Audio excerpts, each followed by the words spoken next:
and young researchers like myself are able to benefit from your information. When you speak about it, you speak from a point of authority because of the brand that you've created online. And then there are free tools like ResearchGate, Academia, that I'm sure most of us are on, that are able to propel your research further than it would have gone. The other day, I was surprised. I was at a local bar in Kampala with Nimsima, and then this gentleman walked up to me and said, "Thank you for the study you did on media viability. It helped me to do ABCD." He was working in some project, and I was surprised that. So I asked him, "Where did you find this information?" He told me he got the study from Facebook. So most people are able to access this information when you're able to distribute it through channels on which they access it, and I'll show you just a bit. Uh, Target and frame your key messages that you want to communicate to the groups you want to communicate. Think first from the perspective of what they want or they need to hear from you rather than what you want to tell them. So most people are at different levels of knowledge. There are those who want specific information from your study, maybe just findings, others are looking for recommendations. So find out exactly what it is that they want and then be able to give them that information. Encourage interactivity. Make sure that you use tools that are now online, like Mentimeter, the one I've just used for the question I had earlier, Google Forms, online polls, to find out where these people are. Ask them, for example, after you shared your study, what is the major uh, finding that they picked up from your study? What surprised them when they read your study? What wasn't so shocking that they already had information about? And what areas do you think that you left out that they thought maybe at a further probe you could have also brought that out?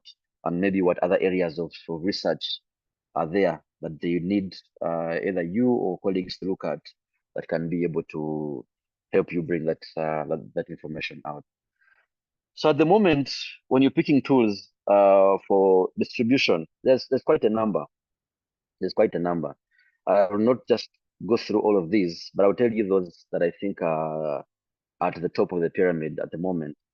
And with 3 billion users, I think Facebook is still a viable platform to use for research distribution. I know in Uganda we have our own problems with Facebook, with the government at the moment, but it still has the caliber and the demographic of people who use it that are research consumable. They are not the Gen Z whose attention span is not so high when it comes to reading long form documents, but the 30 to 55 demographic is mostly on Facebook.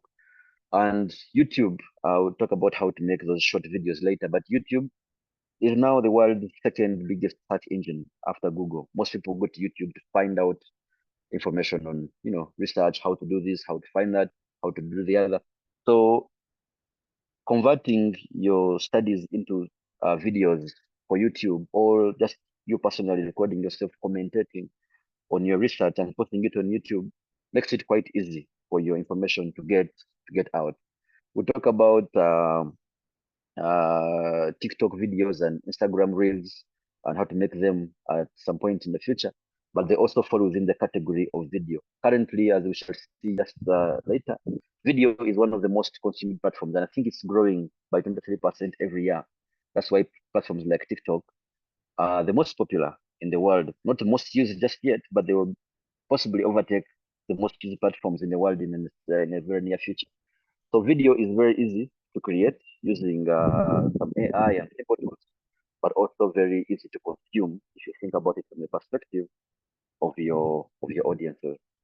Um, LinkedIn is a very solid platform where you can find the right audiences that are within the professional, executive, policymaking, and working class set, as I'm sure you know. So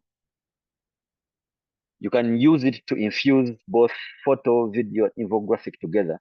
And it also gives you space to have somewhat longer text if you need to escort those visuals with some text.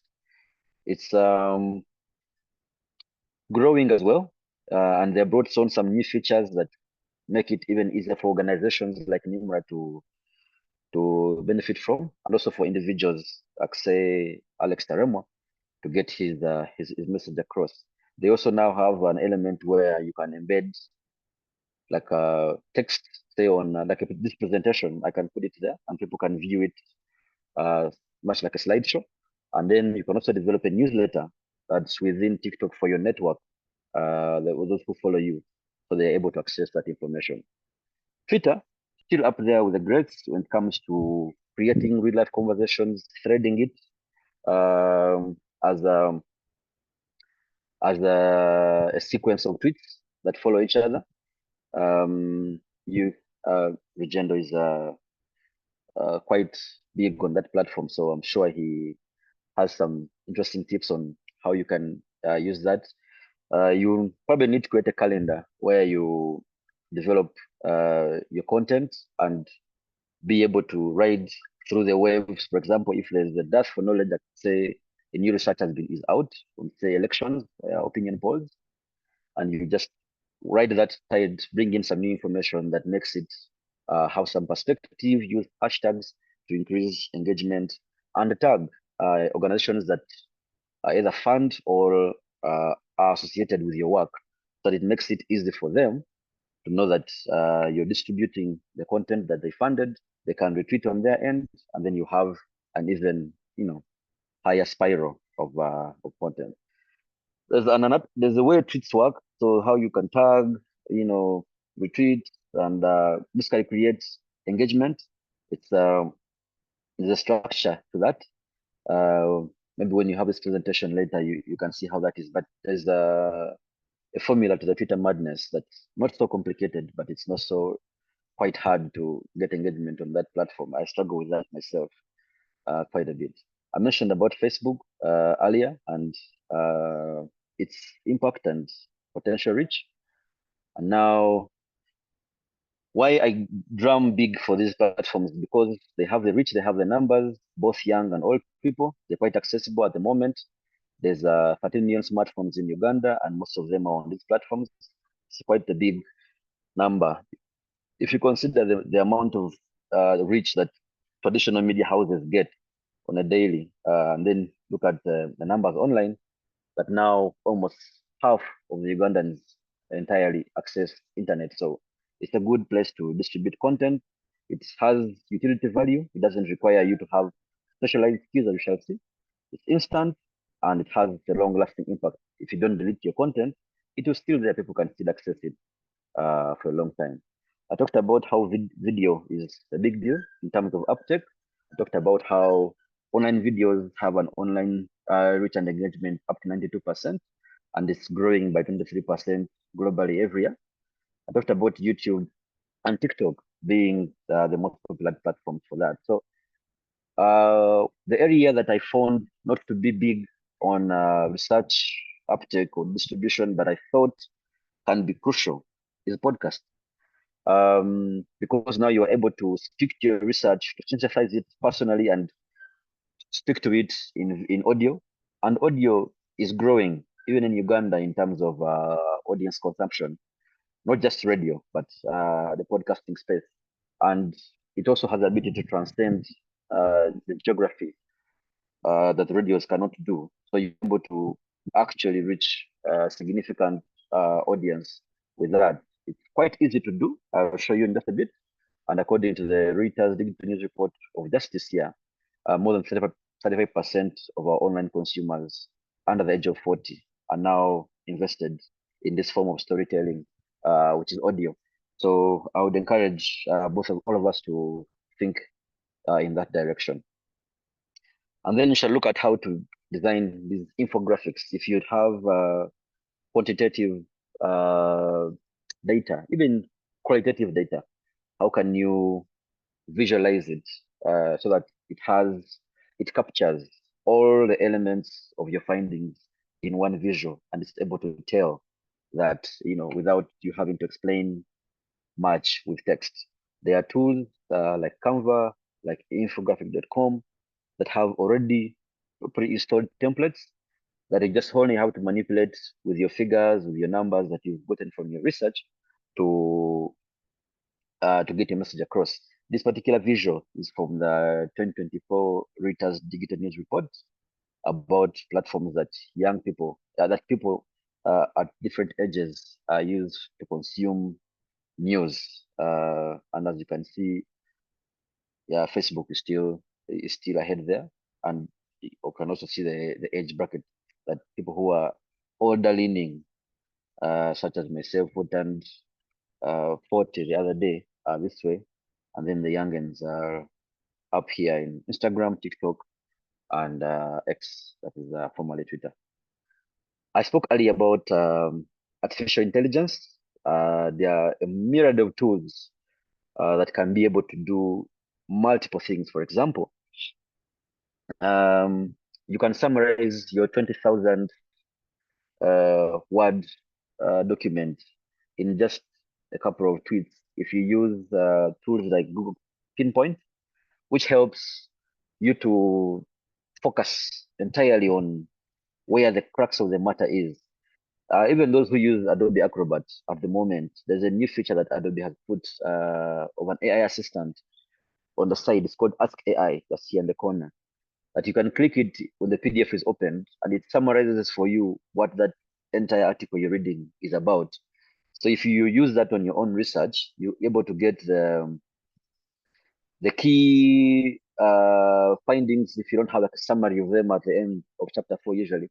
So you can get those key findings, and then every once in a while, maybe every twice a week, you share those followed with some text or video on the social media platforms, and then they're able to get points across. So Meta has that. You have it in your WhatsApp at the moment. When you open it, there's a Meta AI in there. I won't talk about ChatGPT and the others, but they also do that as well. But Pinpoint is one that's within the complete package that helps in that area quite a lot. And then you can design posters for social media, infographics, podcast, video using also myriad tools. You can use CapCut, you can use Adobe Rush, you can use Canva as well to design those subtitles, that the text that follow video uh, and audio that help people to read a few things while the video plays in the background. If we have time, we will see also how that works. And then you can also use AI, but productivity to write blogs for your articles, to design social media posts. If you are looking to maximize tags, search engine optimization, you don't have now to hire an expert to do those for you. You just go to social media, to AI, all these other tools, and you're able to write concisely, make presentations of this nature, transcribe your, even if you're doing research and you have these audios, interviews, and you want to transcribe them, you don't have to pay for a package of NVivo anymore. There's Google Transcribe, which is available on every phone. Um, if you want to translate in other languages, say you have this paper, it's in Chinese, but you want to read in English, you can use Google Lens to translate that entire document and give you the English version, so you're able to get this information and move on. So there's a lot you can do with artificial intelligence at the moment that will be quite useful in helping your research findings and knowledge get across to different platforms. So these here are the tools that I want us to experiment with today. One of them is Canva. So if you have a laptop, I'd ask Olive to ask colleagues to either come with laptops that are probably internet enabled. So you can choose any one of these, canva.com or podcast.adobe.com or DataWrapper. DataWrapper is for maps.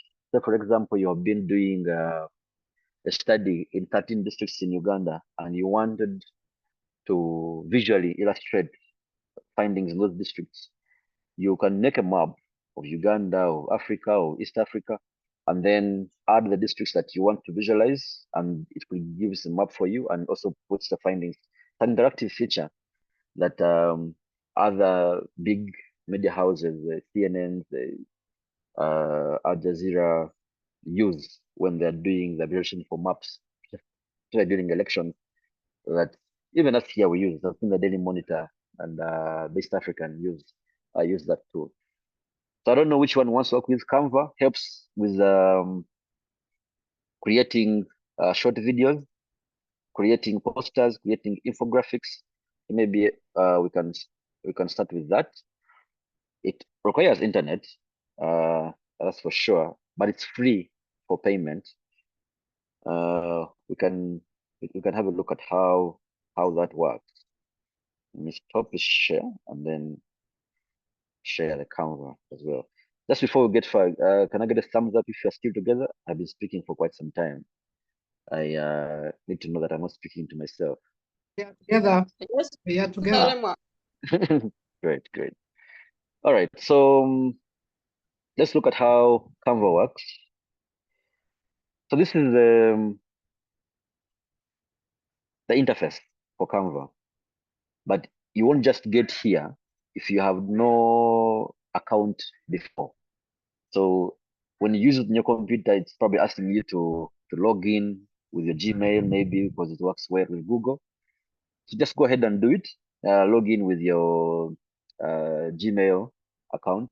I trust no one is going to steal your data. I know for research community, these ethics and privacy issues are quite a big deal. And then when you get in and have this interface, here you can just choose what you want to do. And back in the day, you need to hire maybe a graphics designer. That graphics designer will need to know the dimensions of each individual social media platform that you want to distribute to. So for example, if I go to social media here, they give me a list of platforms. They ask me what I'm trying to design. So in the onset, you should know maybe you want to make a Facebook post, you want to make an Instagram post, you want to make a story, you want to make a WhatsApp status. So all of these, if you look just below, they are is a math dimension of what they are. 1080 by 920. It's different from a TikTok. It's different from a Facebook cover, different from a status, because these guys understand that majority of people you're looking at are consuming their information on this phone, a smartphone, and they don't like when they're sleeping on their beds. To when the video comes, to have to twist their heads and then make it landscape.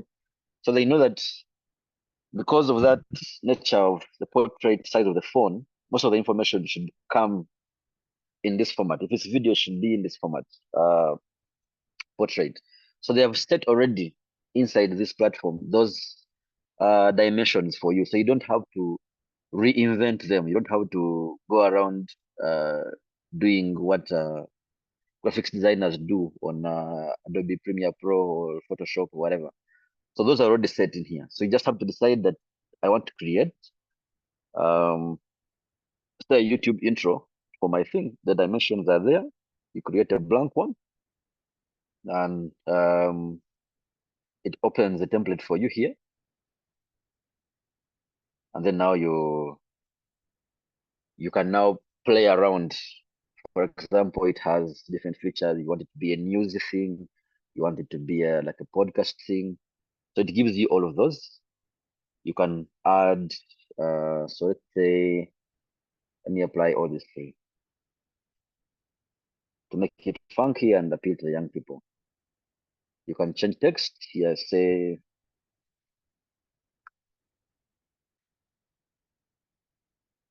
let's say my research is on climate change.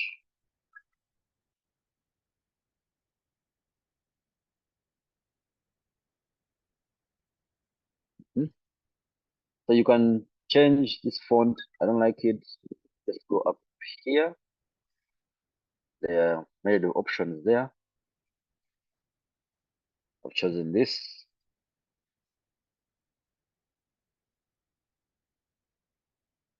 And then the tools I've been talking about, the Grammarlies that help you with your grammar and suggest nice things for you.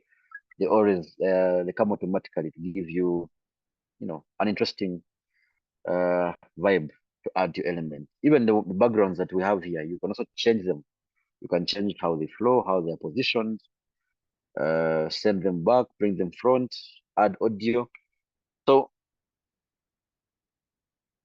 all of these are available for your use. If you want to make a YouTube video and just want to make a poster or an infographic, you just go back to the home page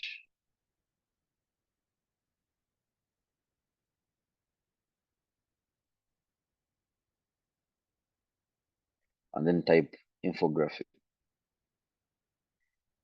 Poster or video, it also brings you those templates you look through, and then you're able to, shake them around. And if you want a different style or you have your own style, you can also create it from scratch, and then other members of the platform are able to use your template maybe in the future. So all these tools are there. You can play with text on the side here. You can upload your own video. For example, if you record yourself, like how I'm speaking now, and I record myself speaking,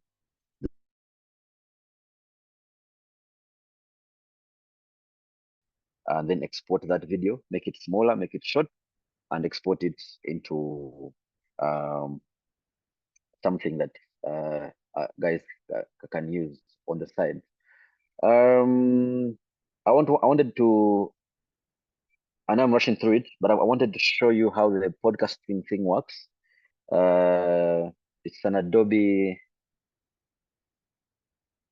tool. It's a paid for feature, but it simulates a podcast, a studio setting.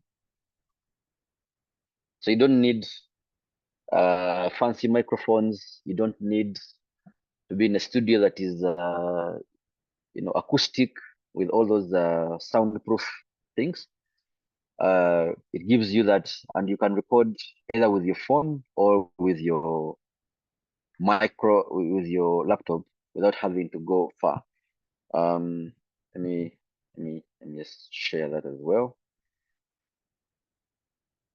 So here is Adobe Podcast. Again, I'm logged in, but you'll need to log in first, either with your Gmail account or your Adobe account, and then enter Studio. So here, you just create a new project. It gives you up to Alex, 45 may I interrupt a little Yes. bit?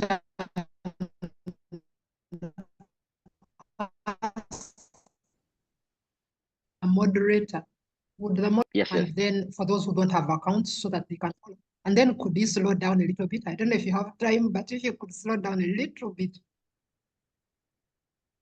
All right. So I see I'm running against time. I see it's, my slide exactly, but this is how the interface would look like for the Adobe podcast. So if you don't have a paid account, you have 42 minutes to work with. And I have to warn you, again, the attention span of not just Ugandans, but most online content consumers doesn't go beyond at most 15 minutes, and I'm putting it at the highest. Although there are some who will do 30, there are some who will do, but I would discourage you going more than 15 minutes when you are recording yourself or even an interview with your colleagues. So here, all you need to do is add a title. Like today, I would say research uptake. And then there are two things that can be done. If, for example, I needed Prof to be a co-presenter on this podcast, there's an invite guest option here that I add her email, just send her that invite in her email. She responds to that invite and also opens this particular interface from her end. So it becomes a virtual, like, studio guest conversation that I can host her, and we have this conversation, and then both of our audio are recorded within the cloud, and I can download those. If I need to add some extra enhancements on the side, I can, or I can just publish it instantly without having to do that, because the tools through which you can add some music are also here on the side. So after my recording and I want to have a background like a music bed, I'll go to music here and pick on anything that I feel is interesting.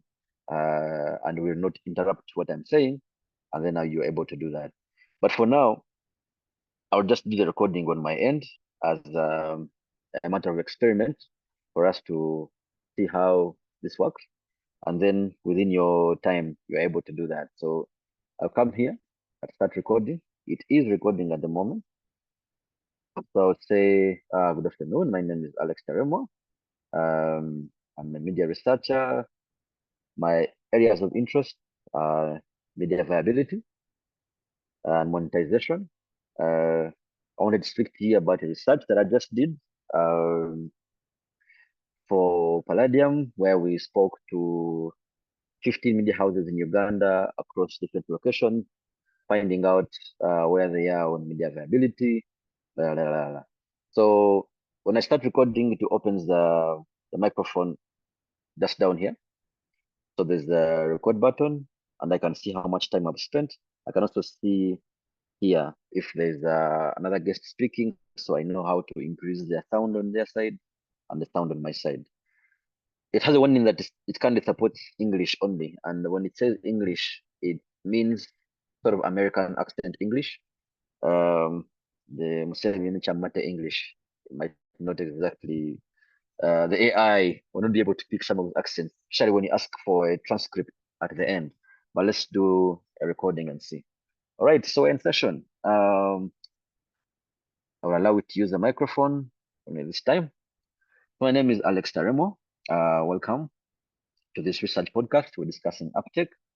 I'm a researcher. I just did a study recently on media viability where we looked at 15 media houses in Uganda. We spoke to 44 journalists, media owners, and media managers on challenges to Uptake, areas of influence such as regulation. We spoke about monetization, audiences, and technology. And I was amazed to find that upcountry radio stations have a slightly higher cushion to digital disruption than even the established media houses in Kampala. They've even found ways to monetize other mechanisms of their programming that I have not found within Kampala radio stations. Areas like retailing, areas like merchandising that I haven't found in Kampala stations. But yet, the Kampala ones, of course, edge their colleagues in terms of advertising spend. They edge them out in terms of training and access to expertise in sourcing, but also in you know uh, audiences. They're able to pay a bit more for events, uh, for tickets, for concerts, for instance, and also to interact on the high level of their audiences. Blah blah blah blah blah blah. So I can, stop recording. When I stop recording, it goes through the cycle of saving, and then now my podcast is sort of live, and I have an audio to work with. So in that audio, it's now transcribing my Chamata English. Uh, it will put the transcript somewhere, and while at it, it will give me also space to manipulate this particular audio, to add, say, music, to design, or if I have a poster for it, to design a poster for it. Or if you have some pre-recorded, say from your phone, from your, I did not ask for the transcript, but as you can see, it's over there. I can listen to myself. I don't know if you're able to listen to it as well.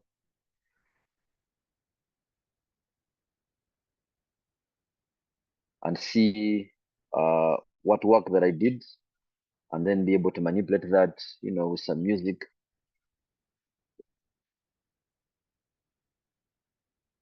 Yes.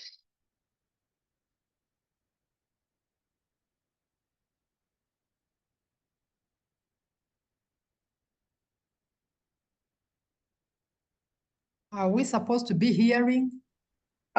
It's playing in my on my end. I don't know how to Playing. make it play on your end as well. Let me There's a see share here. button somewhere. On the Zoom, yeah.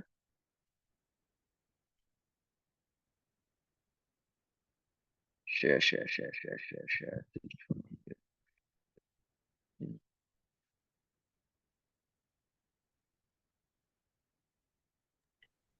I think it says share audio as you're beginning to share somewhere.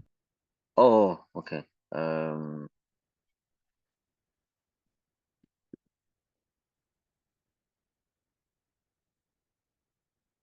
screen should be. Oh, share sound. Yes. Media Can you hear that? owners and media managers on challenges to uptake, areas of influence. Yes, we can Can you hear. hear that? Ah, great. So let's start over. Taremwa, welcome to this research podcast. We're discussing uptake. I'm a researcher. I just did a study recently on media viability where we looked at 15 media houses in Uganda. We spoke to 44 journalists, media owners, and media. So blah blah blah. We don't have to listen to the whole thing. But that's basically it. You can see the transcript and what I'm saying. Some of the things are not exactly tipped off much, but again, it's American English that it transcribes best. Some of us, I guess, they will increase the languages as they go around. But if I wanted to add music to the bed, there's a long collection here that I can choose from. Some are funky, some are, you know, early morning, some are sundowners, some are. So let me try this coastline thing and see how it sounds. Nah, too loud. But these are like intros before the thing starts. So that if you don't have to go to studio to record one, you. Oh my. I guess coastline is not it. So I don't know.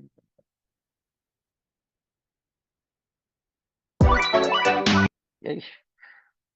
Anyway, so you come here and listen through a collection of these. The one that tickles your fancy, you select that one, and you. Then, for curiosity's sake, let me just select this one without even listening to it. Okay. So assuming that's it, that's the one I want. I'll just add it here, and it will apply it to my. It will apply it to the podcast down, and then if I want an outro at the end of the podcast, uh, I'll also add it, and it will apply it to the podcast as well. So now, when you take a listen, after it has done all of that,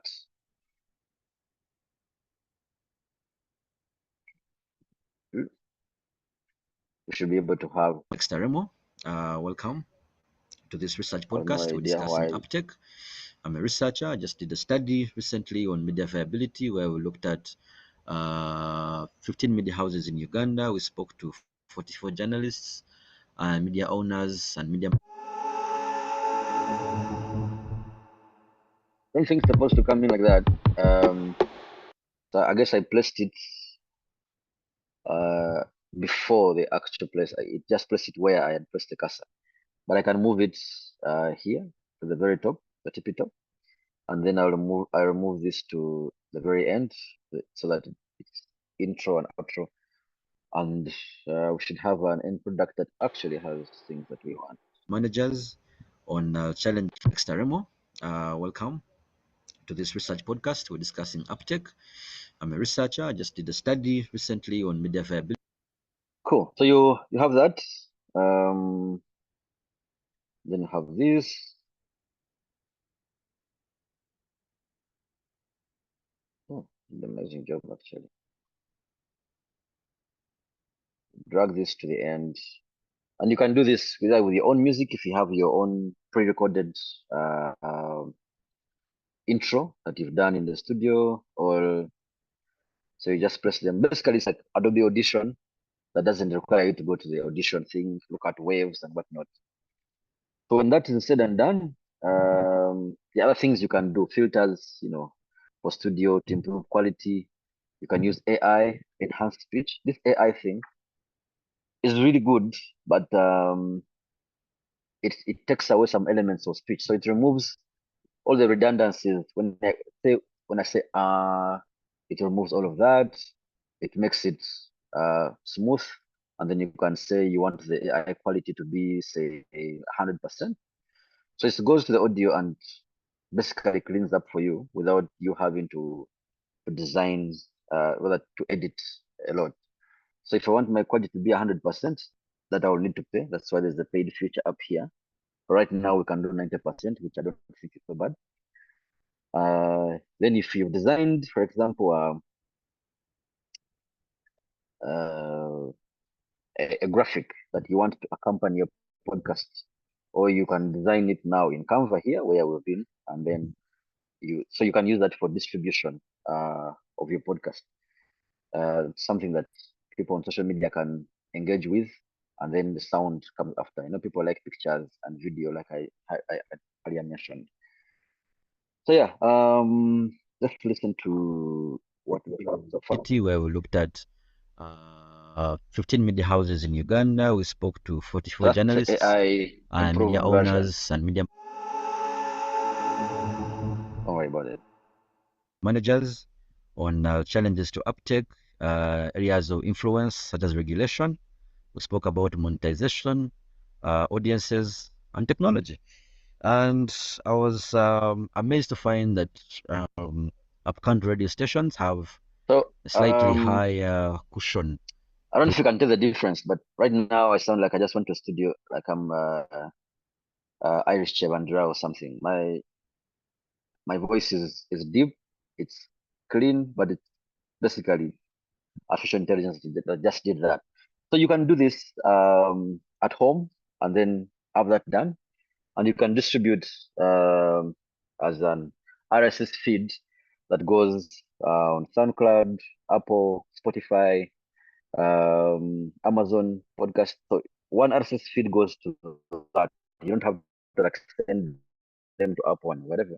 You just do one RSS feed. For example, if you're using Spotify for podcasters, or currently Google moved this podcast to YouTube Music, they're able to distribute entirely that podcast for you across all other platforms, and you can send the link in your WhatsApp groups, in your Telegram channels, or in other communities, and you're able to get your message across. I don't know how much time we have left. If you could look at another tool, but I'm happy to have this. So you can download your thing here when you're done, and listen to the final thing, or wherever you can download only the audio, involve the transcript if you're inspired, and are able to send it out in those many other ways that we have mentioned. But I think we've used quite a bit of our time.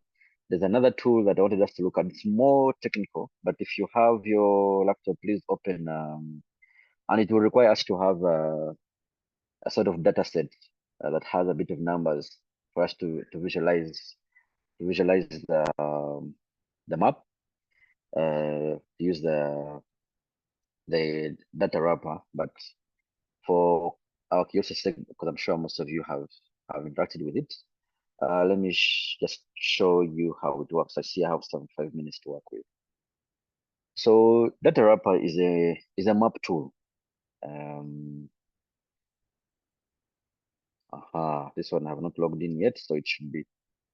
We can walk through the process together so you can see how that looks like.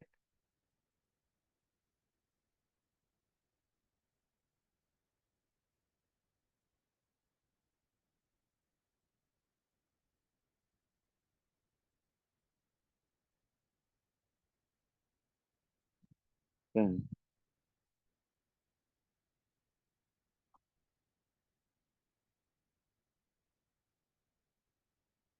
So this is the interface of data wrapper. Again, you can accept things that you want. Here I'm not logged in, so we can start from scratch. Scratch is start creating.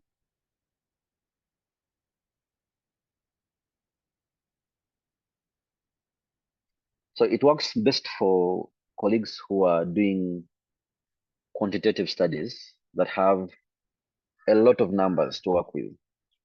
So at this stage of upload data, say you have numbers from 23 districts from all these elections or sub-counties or whatever. So here, you will save those numbers as an Excel document or as a Google Sheet. Google Sheets is the Excel for Google. So here you either can copy and paste that data here, or you can upload the document itself from your laptop. Let me see if I have a random Excel sheet that is not incriminating that we can discuss. Yeah, pretty much all these are. So after you do that, let's see if you can skip that. But you will require a data set to work with for those numbers. And then, okay, they've given us an example here that we can work with. This is for house prices in the UK. That includes Scotland, Ireland. So here we check the data and we describe what it is, but it's already described for us on the other side. So we'll just proceed to visualizing this data. So visualizing has like 1 trillion elements to it. So they give you all sorts of examples here. Do you want a bar chart? Do you want stack chart? Do you want group charts? Do you want split charts? All of these. So there you decide what it is you want your data to look like. So after you feed in that data, say you want scattered plots, depending on what data you have, it will give you a visual. So when you're presenting your findings, even during the research process, this is a useful tool for you. So you can change the color, you can change the whatever the mode. It has a laptop, tablet, and mobile phone version. It already has the design already incorporated. If you want tables like colleagues who use SPSS, it also is able to give you all of that. But I would suggest for us to go more visual, something that is less threatening. Most people find mathematics already too complicated. So do not try and give them many things for them to interpret. For guys like Nsima, Satanov, they want things that they can easily work with. So this is when you're working with chat. But there are other aspects of this conversation, of this that are not charts, that are, like maps. So we can go back to the map element and see. But this is basically how it is. So after you visualize here, the next step is basically to publish and embed on your website or whatever. So you can download this from this point, or you can create for, if you have a website like NEMRA, you can create for you an embedment link that now when you're writing your article, you put the embed that link in the article for this to show up as interactive feature, so that when someone is moving a cursor through it, it responds to them in that way. So from this stage, if you're happy with what you've done, you say proceed, and it will move on quickly to that stage of exporting and creating this visual for you to download. But I wanted us to see if we can get something to do a map of, and then select Uganda and we'll have a look at if we have some minutes left to work with. Again, there are many ways to sign up. If you have a Google account, if you have a Microsoft account, a Twitter account, whatever, the one that works best for you is the one you can work with. So no need to create a new account and set things up. These things work as ecosystems, as communities, so they know how to benefit from each other's data, and They have long policy privacy statements online that you can read if you have some time to see how and when. So let me try and get the map one so we can see how it works, and then we can wrap this conversation up.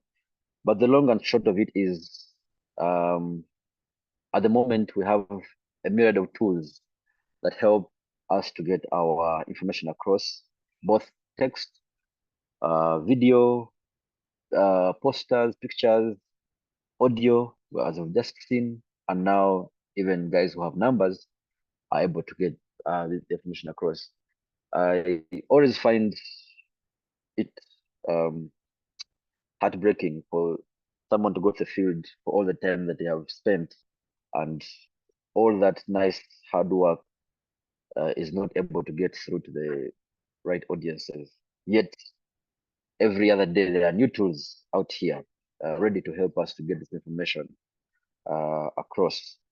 And as Prof said earlier, it's okay if the guys who engage with your finding are not giving you positive feedback, are not buying you beer to celebrate.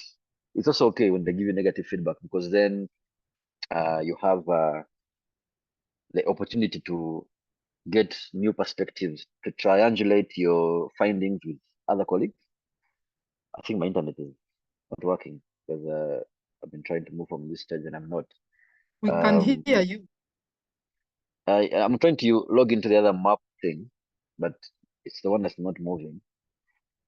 It must be an issue with the internet on my end. In the meantime, as it does that, I've seen so many comments. I don't know if they're for me or okay.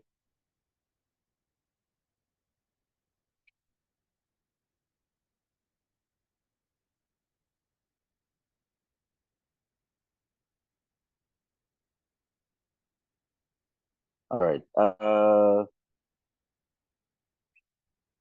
I see Canva is quite popular.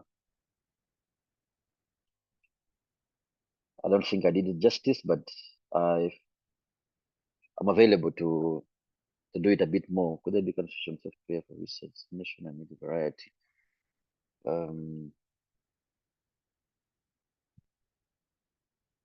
Great. So the maps are this one. This one I did last year for elections. That's why it's already. Oh, you can't see. Right.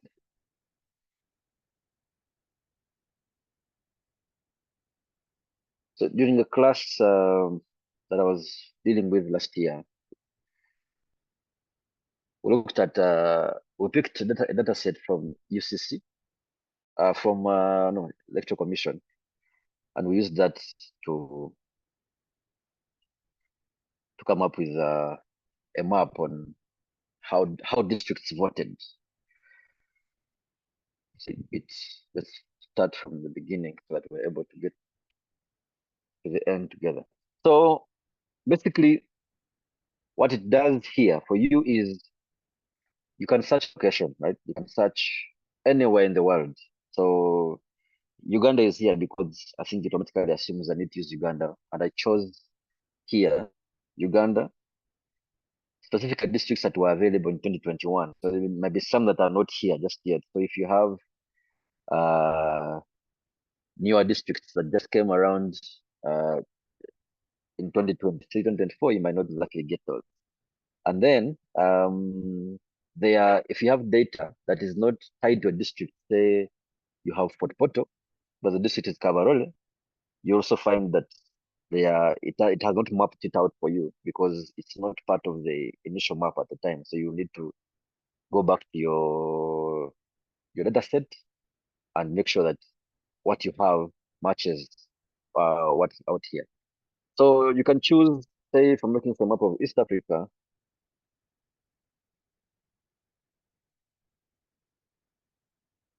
Africa, hopefully it brings all the other, there we are. So if this is it, Eastern Africa, or then it's broad, every other whatever. You can also choose which location you want to work with. And then if you're happy with this, you click on proceed here. And then here it brings you the area where you are meant to paste data. So as I've been mentioning, the last time we're looking at elections of presidential candidates. So the districts are in Uganda, candidates are on this row. The candidates are Muriat, Kavuleta, Nancy, Katumba, Oye, Chagulanyi. As you can see, there are three Chagulanyi. So there's already a problem with how this was entered. So it should be one Chagulanyi. Mao, Mayambala, Mobisha, Mwesige, Mukunde, Don Joel, and then valid, invalid votes total, like that. So here you get a chance to sort of clean your data. If you think there are two Chagulanis here or three, you using your findings, you organize them because the way it imports them could have been different from how you imported yours. And then from here, if you're satisfied, you can proceed, or if you want to rework your data, you upload a new file from Excel. It works with Excel because that's where most of the numbers are, and it will bring that for you. So when you're done with that, now you go to the visualize element. But because now we have a map of East Africa, so you're going to visualize districts in Uganda. So now we probably should just stick to Uganda. The districts, the latest here is 2021, sadly. So we'll work with that. I guess I'm also waiting for new information from you, boss. Be able to, so there we are. We proceed. As you can see, it has already done the mapping here for us, as per the districts, the ones that are captured here. So if we are pleased with that, we also proceed. And then it will give you the what it's mapping. First, it's matching the name. Second, it's the presidential candidate. So we're only looking at totals. And then in the last column, the values of the totals as well. And then we proceed. So it gives us the variations that it thinks are infrequent in terms of the numbers and cells, all those mathematic things. So here you can choose, colors, how you want the map to look like, depending on your palette and how you want things to be. And then it will create for you that map without you having to put in any work.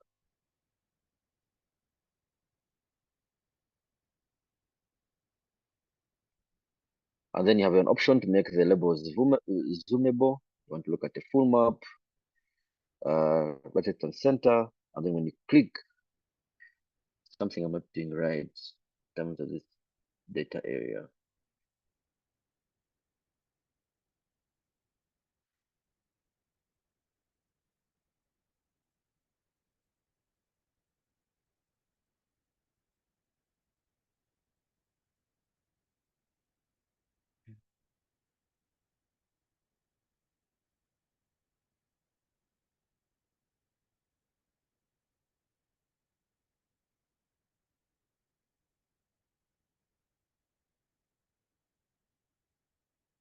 Maybe All right. check.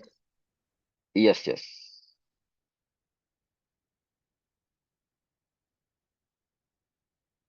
So we are there. Let's select our new color. It's only Zopt, Tororo, Amuru, Lamu. So you can tell it's interactive. You know which district, how many votes came from there, for who.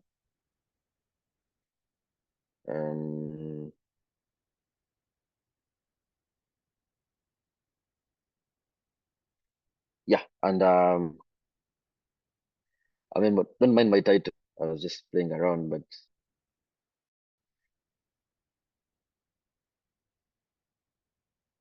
after it has done this visualization for you, you can then go ahead and also publish, print, embed. You can download the picture as a PNG, or you can download it. You can use this embedment link for your websites and newsletters and other platforms. So this is, you can zoom in and see, where things are happening. So it's very easy to use even for guys like me who are not good at math. And it's very easy to also understand for audiences like Mr. John and any other person also just needs to understand how, how things went. So basically, that's how that wrapper works. It did for the charts and the infographics, and now we're looking at the mapping tool. I guess I can stop here for now. Have some, questions, and then if it needs for us to revisit this tool at a later point, I am happy to do that for you. Thank you for the opportunity for having me. Let me just look at the comments in the section here. To remind us about research as a business.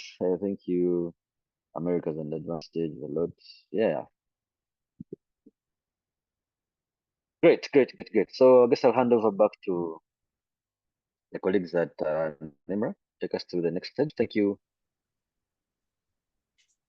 Thank you very much, Mr. Taremwa. This was a very important, very practical session. I just wish it was physical and we have more time so that we can work on our laptops. Maybe our coordinator training and mentorship will say something about that. Dr. Gad, I see he's around. And I'm glad you mentioned that he'll be available. Yeah, maybe at the end after the discussant, Yes. Comrade Bobby Muhumuza, a senior colleague among us. Yeah, thanks so much. Without wasting time, we'd like to move to the next session, which is discussion by Mr. Bobby Muhumuza.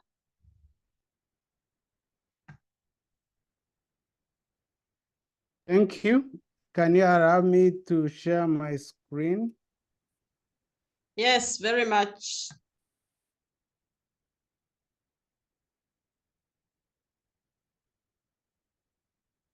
Can you see my screen?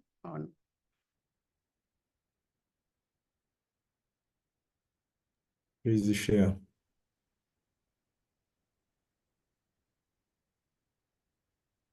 Can you share my screen or can you see?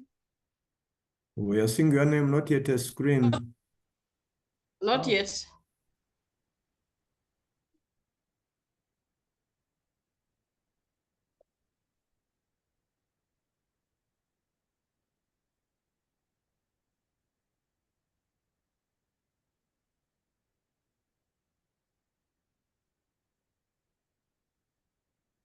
And now? Not yet. Still not.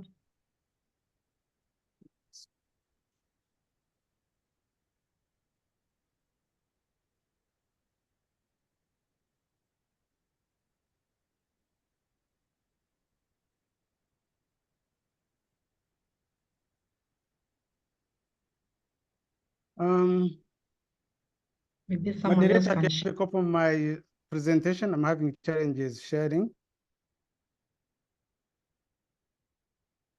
Jennifer, do you have a copy of my presentation I sent Arion? Gad, do you have it? I should be having it. Let me check. Let me check. Let me check. Bobby Muhumuza. I saved it in one of the folders. So let me check. So while you look for it, I can start. Good morning, and I want to thank the organizers of this seminar. When I got an invitation, on a light note, when I got an invitation from Princess Choga from NEMRA, I thought, is this NEMA? because as you know, NEMRA is going through a lot of issues. NEMRA, NEMRA, you share some in the acronym. When we are talking about multimedia research uptake and strategies for getting research to the wider public, I thought about NEMRA right now. NEMRA has a lot of important messages that will save the whole country, but I think they are wanting on their communication strategy. That's why instead of being praised, they are being battered by Parliament, by the mayor, by communication is so critical. You may have something very, very important, but if you don't have a good strategy for communicating it, you end up being the victim.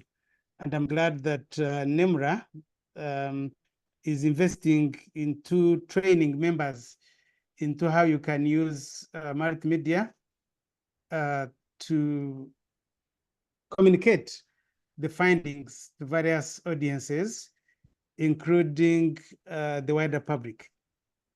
I was introduced early on, Bobby Muhumuza. I'm a communications consultant, and I'm also a practitioner in terms of helping organizations communicate whatever is important to them. President, I want also to ask the same question, whether my screen can be seen. Yes, the screen can be seen. Thank you very much.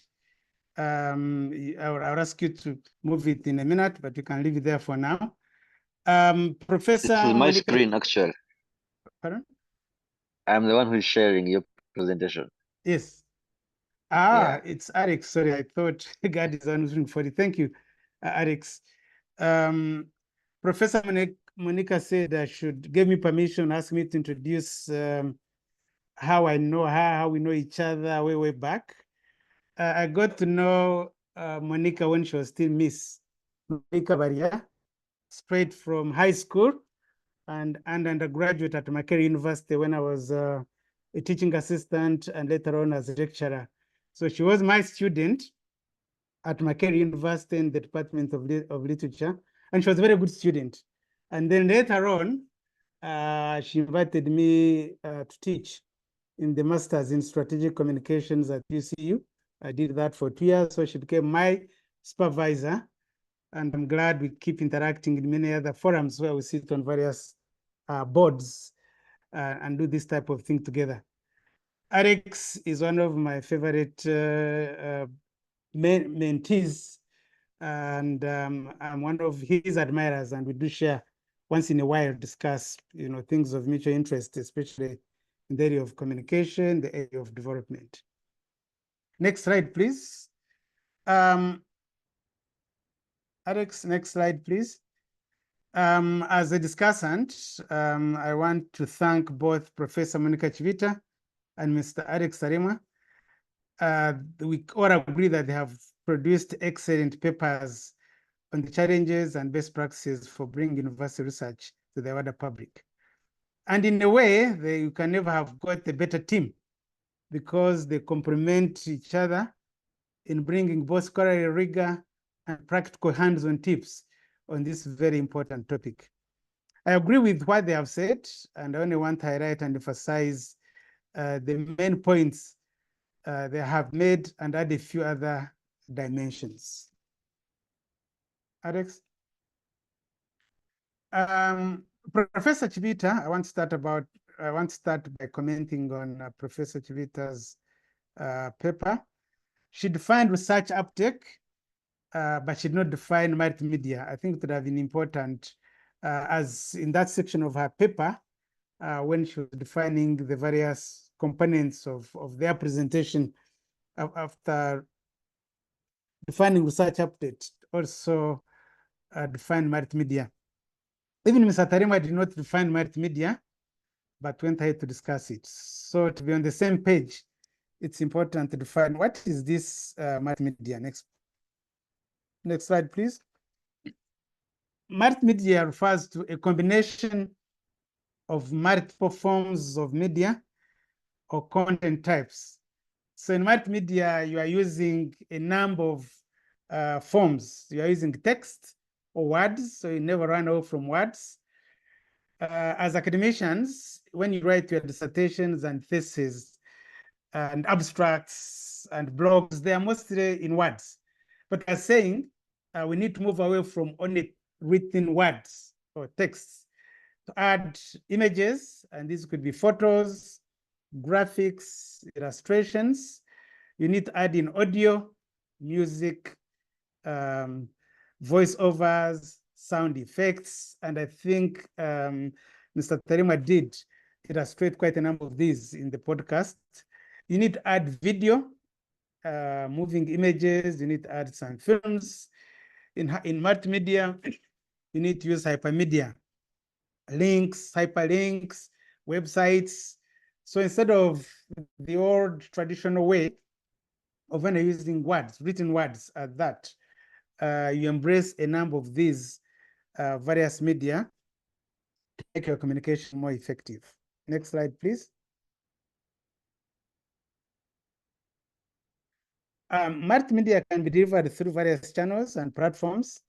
In other words, instead of being restricted only the written word, you can use audio podcasts, you can make short videos, you can use a range of social media, you can use websites, including your blog. You'll be everywhere in terms of your research findings. That is the way to go going forward. Next slide, please. Again, I'm continuing with the feedback on Professor Chibita's paper. She talked about why research uptake matters, and she listed the usual suspects in target audiences. Every time you do your research, you're thinking about sharing it with academics, you're sharing it with policymakers, you're sharing it with practitioners. And it's very important that she's added a neglected category, that is communities and the general public. In fact, in her presentation, she said, when budget is low, and you are thinking of where can we cut our budgets when it comes to dissemination, the first category to be left out are communities and the general public, and which leaves then the research that we do for a limited category of publics. I think it's important that now we are thinking of reaching the wider community, and I'd like to define the wider community to include the woman in the village, or the man on the street, or the youth, adolescents. And that's why it's important to explore alternative communication channels beyond peer-reviewed journals and policy briefs. In the past, usually we communicate only those categories, but sometimes the research that you have done may need to be consumed by the man on the street, the woman in the village, the youth, instead of having these filed away in a dissertation paper, in a thesis paper, in a library, online, getting the message out to the people who need to use it is very, very important. And that's why I think we are discussing how to use multimedia to reach these categories that usually we don't reach in the traditional methods of dissemination. Next slide, please. She talked about relevant content.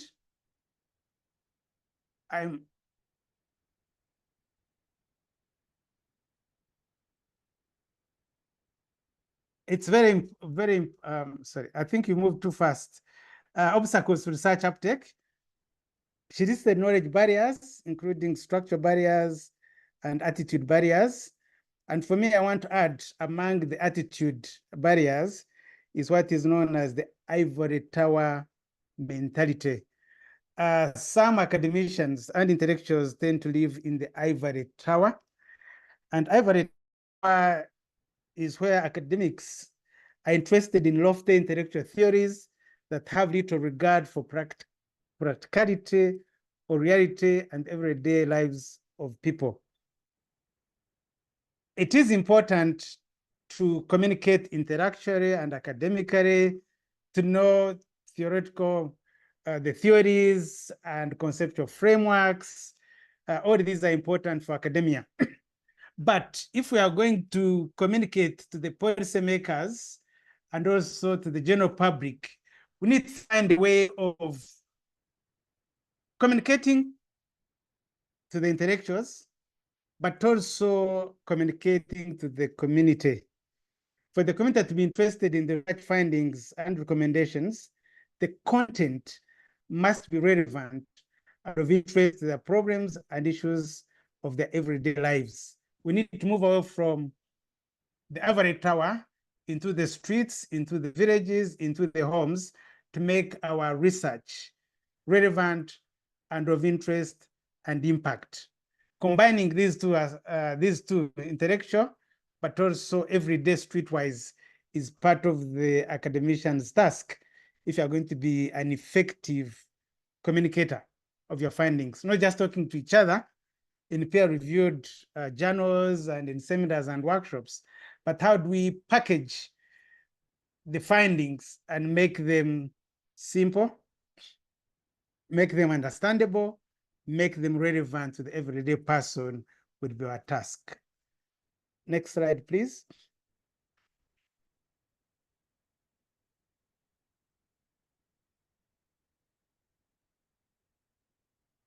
So relevancy is very, very important. I emphasize that research content should be relevant to the local and regional challenges in East Africa in such areas: development, poverty alleviation, healthcare, education, agriculture, food security, social and political issues. Whatever area of your interest, it's important that you make it relevant to the everyday person, apart from policymakers. Regarding the research agenda, what is the role of the funder, sponsor vis-a-vis community needs and interests? And I think one of the barriers we have that I want to spend a few minutes on is funding or sponsorship of research. Because research is very expensive, and many times, most times, you do need a funder, a donor. And sometimes the funder or the sponsor can bias the topic or the scope, and you may be discouraged from researching to the area that you're really interested in if it doesn't meet the agenda and the interest of the donor. We need to be careful as researchers that we look for donors and sponsors who align with our own interests, but also the interest of the community. Some of the donors and sponsors may be foreign and they have their own areas of interest that may not necessarily be aligned to the interests of the country. And therefore, it's important that our content, our topic of research, is not unfairly influenced by the donor and sponsor. And therefore, we're working for the interests of the sponsor rather than of the community and the nation. The other one that is sometimes could be a barrier to being relevant is the academic supervisor that you need or that you've been allocated to supervise your research. Because in any research, you do need a supervisor, but the supervisor research and interest and expertise may bias what you eventually have to do. And the supervisor is also funded. So the current funding available to your supervisor may then influence the type of topic that will end up researching on. And so it's important that you as a supervisor, and some of us on this call as supervisors, you may be an expert in your field and you may have interest and passion, but it's important to listen and understand the needs and interests of the student so that you don't coerce them to just fall into the kind of research that you're already interested in. And also, it's important that as a student, you present your case to link how important your topic is to the community, to the target group that you're passionate about and that you need to serve. Another slide, please. Next slide, please. Professor Chibita talked about the role of communication, and she said that comprehensive multimedia communication strategy cannot be overemphasized, and that we need multiple platforms and approaches for different audiences. And I would like to applaud her for that. As people who want to communicate effectively, we can never run away from a communication strategy that helps us outline who are the different stakeholders of our research findings, where are they located, what sort of media channels do they use, what sort of language do they understand, how can I package my information and my findings to be relevant to each particular group. If you are going to talk to academia, and these are important, and supervisors, peer-reviewed journals are important. If you are going to talk to policymakers, they may not be on TikTok and on YouTube, if they are my generation and age, and some of them are, you may need to make policy briefs for them. If you are going to reach the youth and the young people, they are not going to be on reading, they are not going to be reading ResearchGate and Google Scholar. You may need to find them on TikTok, and you need to find them on WhatsApp, on Facebook, on Instagram. So depending on the message and the target group, it's important that you do have a strategy that identifies whom you're going to reach, on which platform, and which channel you're going to use. She also talked about relevance, and we can never reemphasize this. She said that good research uptake occurs when good ideas, practices, and people get integrated into a replicable and observable decision-making process, leading to tangible outcomes. The challenge for all of us as researchers is to make sure that our research is relevant. Our research has impact. Our research would have recommendations that decision makers can take and apply. That the community, wherever our target community is, whether it's women or men or youth, they have specific actionable recommendations that they can adapt for themselves. It doesn't matter what sort of methods we use, so long as our content is not relevant, is not interesting, is not understandable, will not be effective in having our research being taken up. Next slide, please.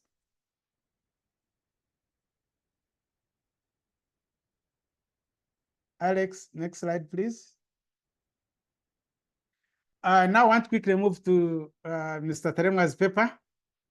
It was practical and hands-on, and therefore, as learners, we'll go away with tips. I'm sure that each one of us has picked something we didn't know, and when we leave here, we'll go and put in practice what we've learned, and even much more, explore much more. So the paper was practical and hands-on, and we thank you for that. He mentioned that there is old school versus new school, and he'd find old school as disseminating through conferences, colloquiums, chapters in books, mass media, newspapers, radio and TV. And then he'd find new school as multimedia. Multimedia helps to reach newer and wider audiences, but does not replace journals, books, chapters, and summary documents. And I want to thank him for mentioning that, because it may look on the surface like, now that we have multimedia, maybe we don't need to use the other methods. But it's important that we continue using the old channels, but now we add on the new ones. It does not replace the old one, but is an added on.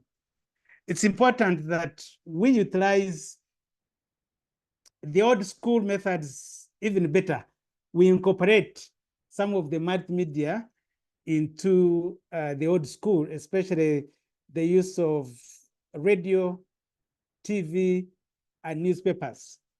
I've noticed that a good number of research has got newspapers as one of the ways of disseminating it, especially funded research.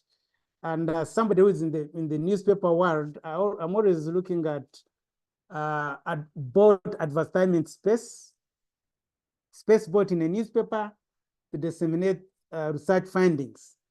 And unfortunately, most of the research findings in newspapers is boring because it does not have some of the multimedia elements. It does not use infographics are missing.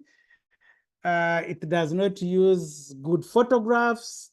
The photographs are small, there are many, they are crowded. The graphic layout of those pages is not attractive. The language used is academic and not appealing to the everyday person. Stories and case studies of real individuals are missing. I think to improve on our dissemination, even through the traditional old school media, we need to adapt some of these elements like graphics, storytelling, narratives, so that the person reading these research findings is entertained as well as informed, rather than just giving them data that they may not be interested in. We need to avoid technical academic jargon for the general public. When we are writing abstracts, we write them using academic language. I've been looking at some of every time there's graduation at Makerere or UCU or Mbarara, the newspapers have been publishing abstracts of PhDs in newspapers. And sometimes when you read these abstracts, they are speaking in a foreign language. It's English, but it's in a foreign language. I'd like to suggest that you may have your abstract for your thesis for academic audiences, supervisors and other professors and doctors. But when it comes to submitting it to the media after graduation or around graduation, have a reader-friendly version in terms of language. Add some illustrations so that the everyday person can understand what you're communicating. That's when you're going to have more uptake of your findings. But if you keep them in a foreign language, academic, intellectual language, you may be speaking to each other and above the heads of the audience. When it comes to multimedia, let's use simple language. Let's use human interests, case studies, and stories. Let's, for our own videos, if you're going to do TikTok or YouTube, you don't just read what is in the academic transcript and just read it verbatim. You need to rewrite it so that you present new, interesting, and expected information to your reader. You need to use storytelling techniques, telling a compelling narrative that resonates with the audience. You need to be brief so that the viewer can easily consume what you are saying. You need to come to the point straight away. Don't make it too long. 1 or 2 minutes maximum should be enough. If you can relate what your research findings to something that is current events or popular culture that resonates with the youth, that will make it go viral. You need to make it interactive. And I think Alex did mention this. As you share your video or presentation, ask questions, encourage your readers or viewers to share their thoughts, share their experiences, because the more they interact with it, the more other people will attend to it. Otherwise, you'll be speaking to only a few. Next slide, please.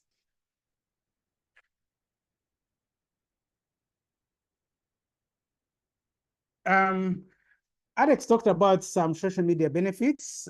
He said social media has reach. It enables anyone to reach a global audience. Social media is accessible. The tools are available to anyone at little or no cost. He talked about usability. It does not require highly specialized skills to operate. We can learn quickly. He said it's instantaneous. It has fast content, publication, and responses. And the above elements make social media attractive and affordable. And I'm sure many of you are excited and will be implementing it. But I would like to mention one caution that I think Alex Taremwa didn't talk about, and that is quality control. When you use social media and multimedia, you don't have a gatekeeper. And yet, what gets on the internet stays on the internet. I know that under permanence, Alex said that it can be altered almost instantaneously. That is true. You can go and edit. But if you've already posted something within an hour, other people would have captured it and forwarded it. Some would have downloaded it and put it on their own media. They would have put it on WhatsApp. They would have saved it. And so if what you've posted has errors, even if you delete it or make corrections later on, the errors that you've put in would have been recorded and they'd be available for a long time. And therefore, we need to be careful about gatekeeping and quality control.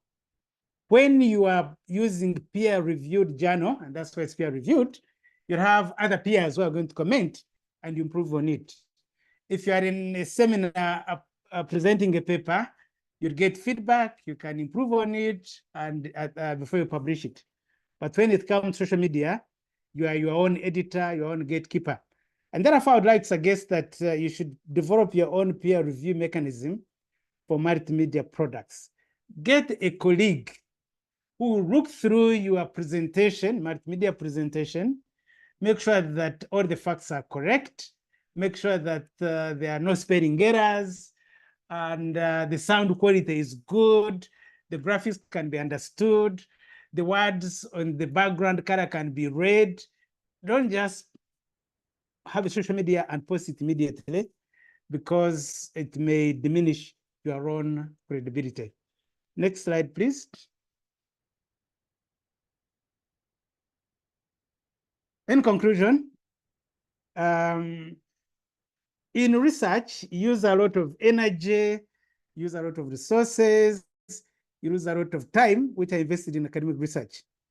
It's important that you choose subjects and topics that add to the body of knowledge in your discipline, while at the same time addressing practical problems that plague society. Let's be able to stride both academia and society. They are very important and valuable findings, recommendations, lessons, and insights embedded in research reports, dissertations, and theses that carry dust in libraries and on the cloud, online cloud, that never reach the intended audience that need them badly. Over and above old school channels, we must embrace new school platforms and multimedia to reach newer and wider audiences without abandoning the old school. I'll conclude by giving you a quick story, an African folk tale that I've heard President Museveni mention. There was an African king and his son, the prince, was due for having a wife. So a delegation was sent out into the kingdom to find the most beautiful bride for the new king.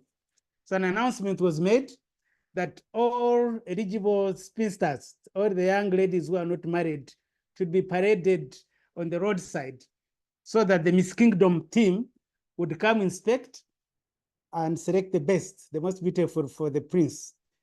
And this stepmother, and stepmothers don't have a good brand all the time, this stepmother had 2 daughters and 1 stepdaughter. And the stepdaughter was the most beautiful. and the stepmother's two daughters were ugly. So she lined them up on the road. For her own daughters, she dressed them neatly, smeared them with cow ghee. They're all shining. For the stepdaughter, she dressed her up in rags and smeared cow dung on her face and placed them there. Soon, the team for Miss Kingdom arrived, and she said, "Look, I have my three daughters here. I'm sure you can find out who the most beautiful was." Miss Tim looked at the three daughters, and the leader said, "This one with rags and cow dung is the most beautiful. It's only that she has a bit of the cow dung. If we can wash it off and add ghee, she would be Miss Kingdom." Don't be deceived by the glamour of multimedia. Content is always queen and always wins. Let's not only use multimedia, but let's have content that is relevant, that is needed, that has impact. I thank you for listening to me. Thank you. Over to you, moderator. Thank you very, very much, Mr. Bobby Muhumuza. We very much appreciate this insightful discussion. I would like to read to you some of the charts here, which show how happy we are to have the three presentations today. One is saying, wow, legends, NEMRA is lucky to have you around. Well done, the organizers, for bringing these great people to us. Another one says, today we are at home in a multimedia home. Wow, study gap, thank you. I love how the multimedia experts have organized the presentation, stemming both the flow of information, voicing, and other nuances regarding people and information. This is about multimedia literacy. Very impactful. Another comment, impressed by the way the three presentations are linked with such a flow. Although we are learning about multimedia and research uptake, it is also highlighting loopholes in one's research. Another one, I very much would like to publicly extend my gratitude and that of NEMRA to Ms. Olive Chogabiro, who took a resilient, steadfast role to plan for and remind the NEMRA Executive Committee about this seminar that has eventually opened a new window for NEMRA. Thank you so much. We are all very, very impressed by the three presentations. It's now time to have discussions from us who have been listening in. So we can communicate through the chat. Also, we can put our hands up.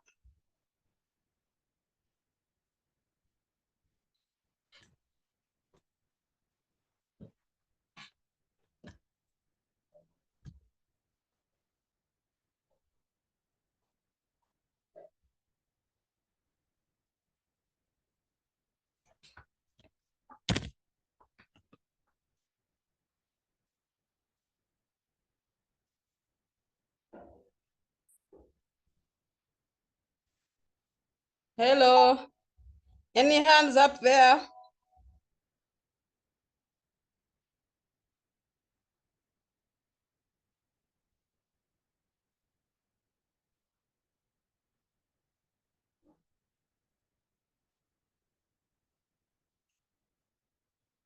And I would like to say thank you for keeping time as well. We're supposed to take 3 hours. I see we still have some about 23 minutes for questions and then final wrap up.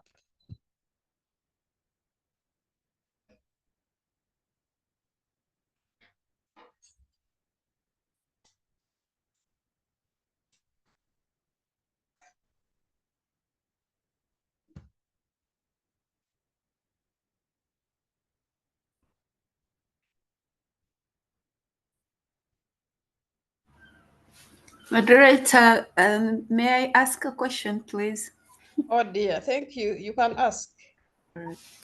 Thank you so much, NEMRA, for this seminar and for bringing very credible, very experienced people to talk to us about something they know, but also from the presentations, I could see a lot of passion about the topic and the encouragement that was really coming through for us, not to merely do research, but I think it's Professor Monica who mentioned that the world, the way it is now, we really need to step up our solution providing ability. And thank you so much for the tips on how we can do this.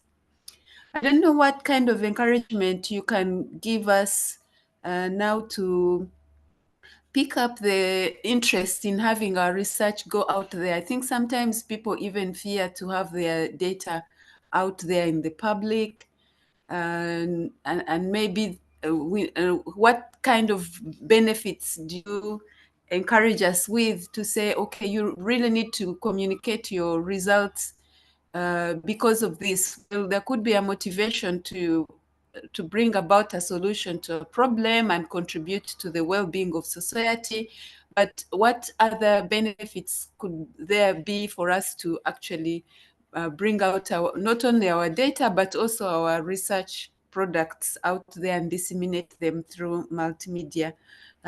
What's in there for us to be fired up to actually go and begin to strategize on how to not only work towards publishing our papers, academic papers and reports, but also to engage the wider community through multimedia? Thank you.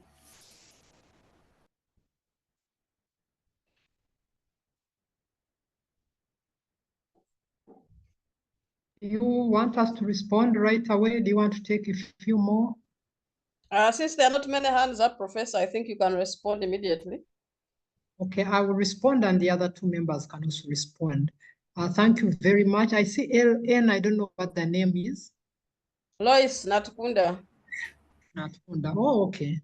All right, yeah, so thank you very much, Lois. I think the first, for me, the first what's in it for me is answering the question is, why am I doing this?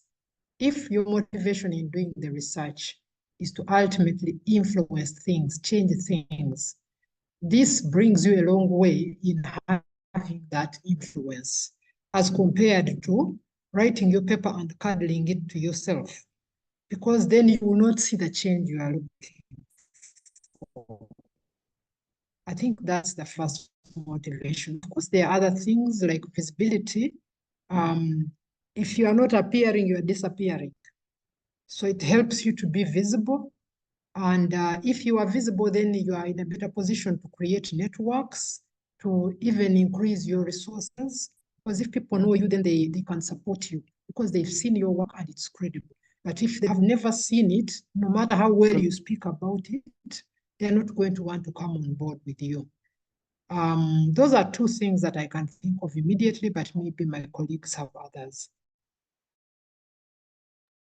This is Robbie, I can add on.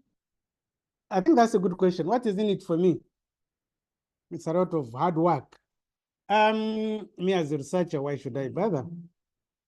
Number one, you are seen as an expert.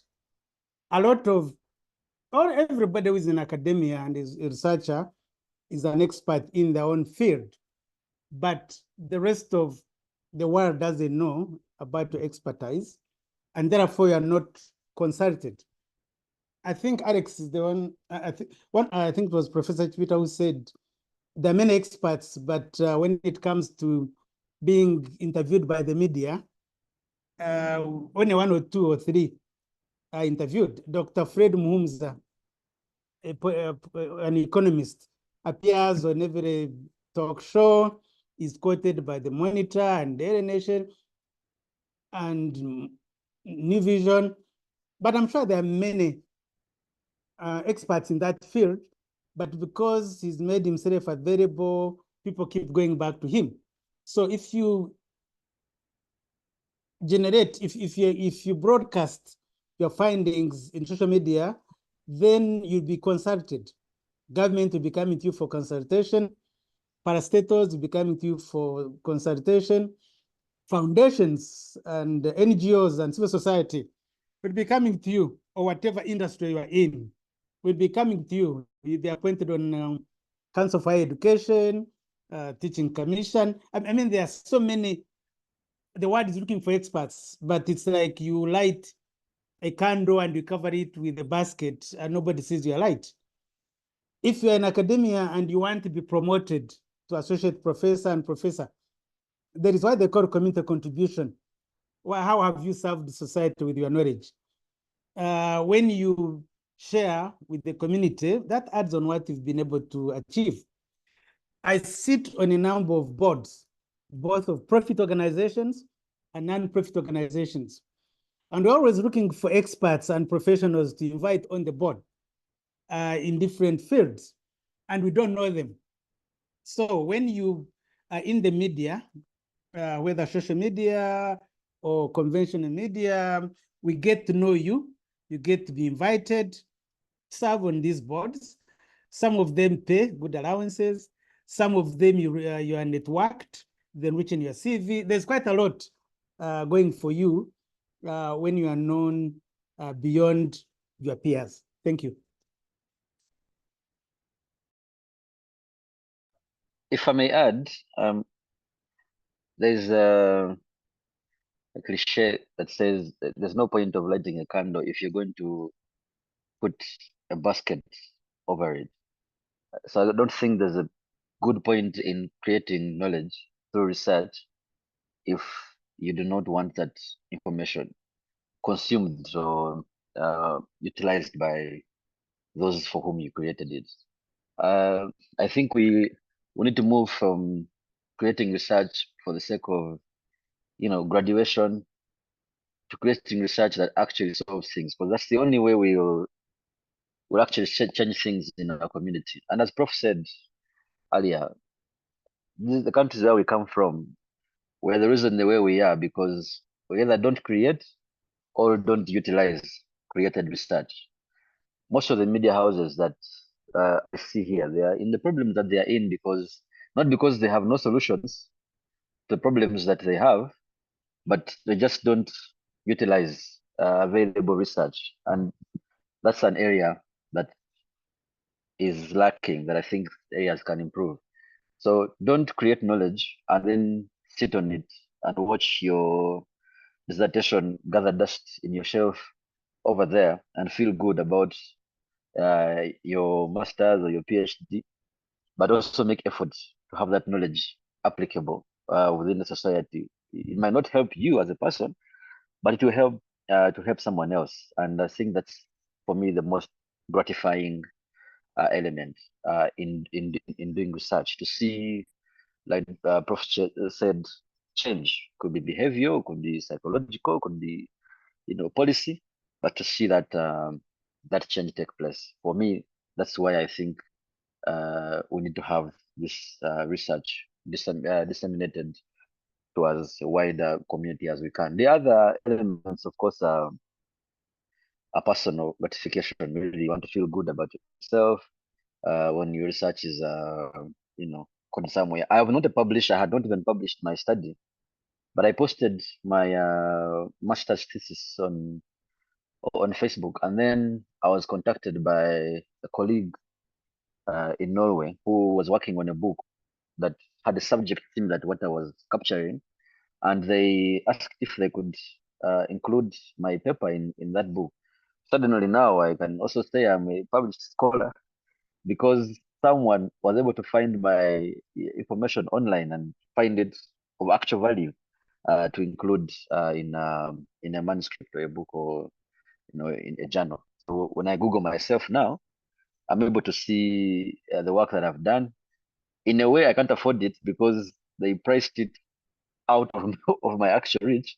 But I'm happy to see my name there.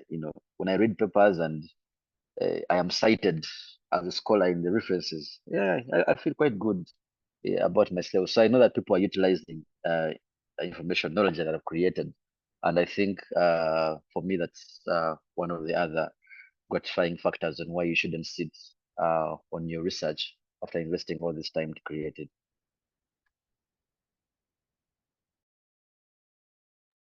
Yeah, thanks so much, our presenters, Mr. Muhumuza, Mr. Taremwa, Professor Chibita, for those responses. I can see some other question here in the chat.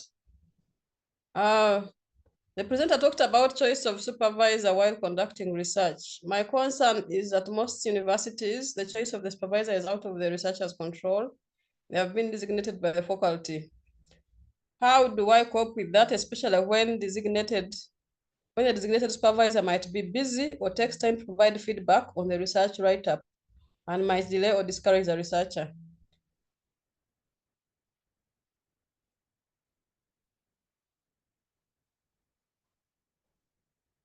I think that is for Professor Monica Chibita. I thought it was for Robbie who spoke about it. But now when it comes to supervising students, and that one can negotiate, Yeah. you might have a better answer than me. Yeah. Generally speaking, yes, most universities find it easier to allocate supervisors. Otherwise, you might have a situation where for one reason or another, sometimes just because the supervisor is cool,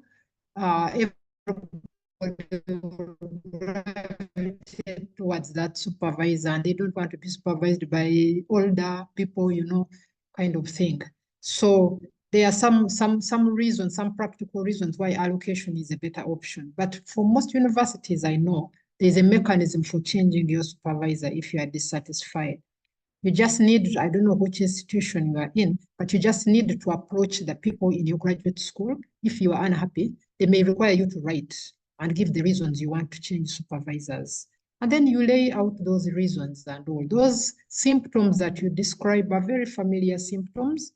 If you cannot negotiate a way out with your supervisor, you just go to the graduate school and say, I'm sorry, I cannot be supervised because in 6 months, I've only seen my supervisor once, or they've only read half of my draft, and you have the evidence. They will normally change supervisors for you. That's the best way to manage this transparently.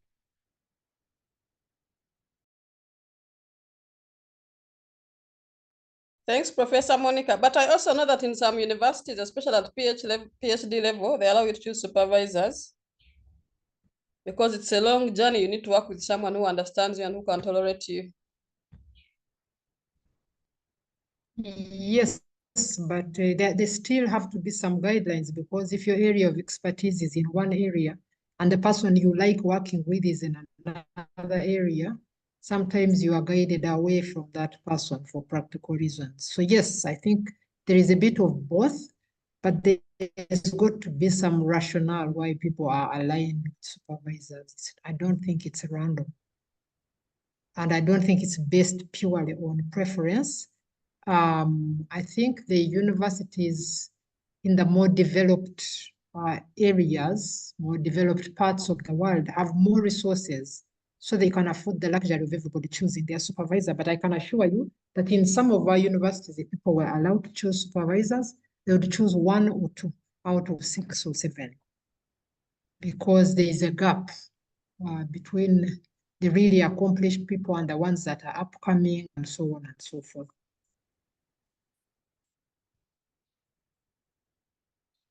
Yeah, thanks so much, Professor. Mr. Taremwa, do you want to say something about that? I'm not exactly in the faculty level where some of these decisions are being made, but I know from experience at a school where I work,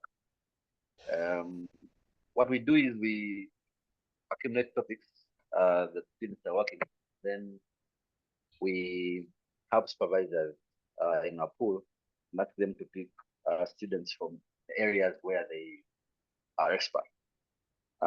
So the supervisors select, and then we connect them with the students, and the students are able to work. But then if students, for one reason or the other, are unable to proceed, usually the response time at our school is 2 weeks, are unable to proceed or hear back from their supervisors, sending them a draft or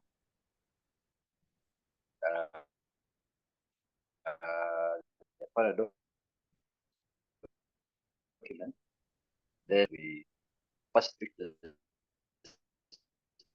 supervisor and find out where the problems are. a credible third eye, someone else who is not part of the supervision, but is known for being good in that area, and that third eye helps that student to proceed. Might not be even to the supervisor, but someone who even the supervisor know and respect, and they don't necessarily dispute the information that are given. So, for example, in this community, I know that there's a lot of resource in terms of that supervision. So, if someone here says that this supervisor is not, they can ask someone from within this community to look at their documents at the third eye, and then that person, helps the student to proceed up until the point when the supervisors are available and can proceed and take it up from there. So that's how we do it. Or a student can have their own mentor. Like say I would have Robbie look at my work, may not be my supervisor, but give me guidance on how to proceed. And then while working with Robbie, who is agile and quite flexible, able to look at my document in good time, and then I'm able to proceed with my supervisor, but not just sitting stagnantly for 6 months while waiting for feedback. Time flies by. So that's an area that I would also recommend. Not official as in on books, but you have someone who knows what to think and can help you to proceed low key as your supervisors come around. Thanks so much, Mr. Taremwa. Also, I have a question.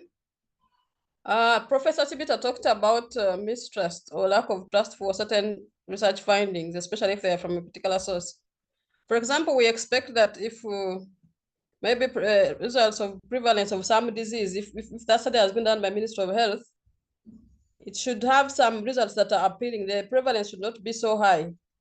And I remember I've ever worked with some, on some research study, and there was this disagreement between the PI and the co-PI on a prevalence of a certain disease, because they thought the prevalence was so high, and these statistics would be questioned by the development partners and Ministry of Health. And so they decided to use a different parameter to measure the prevalence of that disease. I don't know what you'd say about that. Isn't this one of the reasons why people don't want to share their results to the wider public? Because it may generate controversy.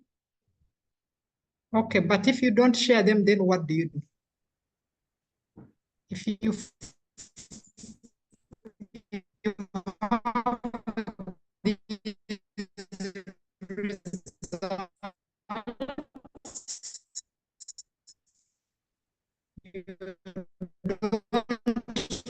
like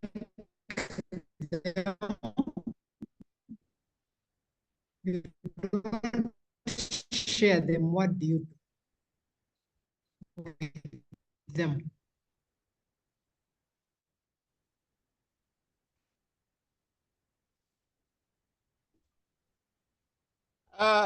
Shelve some of them, edit out some. Just trying to have a conversation. What alternatives do you? I said rejection is also uptake. That's a great research because you found what you expect. Innovation, donors can. I actually once was long ago. I was in a situation where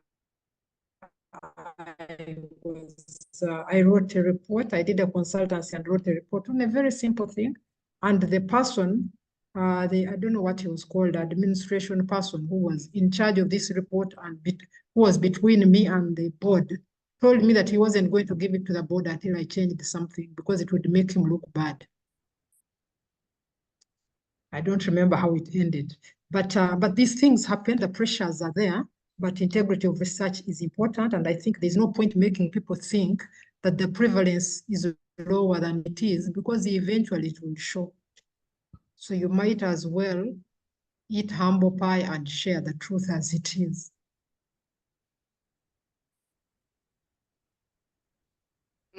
Thanks, Prof, for those insights.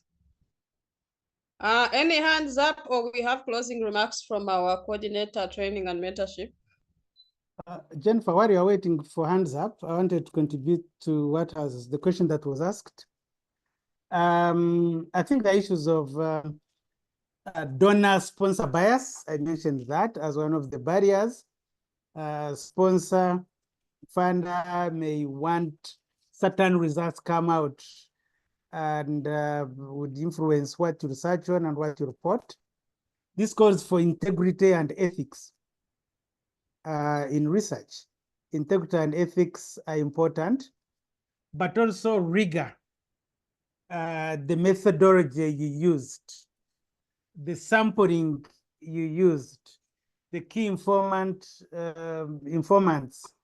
the focus discussion groups, how credible is your research? The question you asked and how they were framed. It's important to do all these very, very carefully so that your findings are valid and credible, because those who don't agree or are not favored by your results are going to question all this. So put your house in order from the very start, so that when you are queried and when there is evaluation done, sampling, audit done on what you did, you are exonerated.